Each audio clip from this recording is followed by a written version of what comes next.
How to add two different time clock in Android phone. So hello guys, welcome back to my YouTube channel. In this video I'll be showing you how you can easily add two different time clock in Android phone.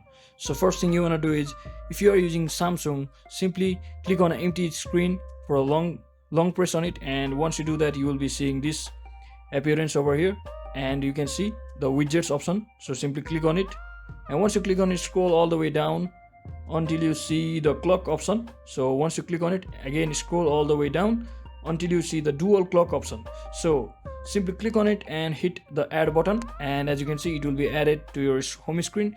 You can also customize your city by simply clicking on the clock itself and changing the city from one to other city, just like this. So simply click on change, and as you can see it will be changed. For both of the clock you can do the same, just like this, and it's done. So hope this video was helpful. Don't forget to like and subscribe to the channel.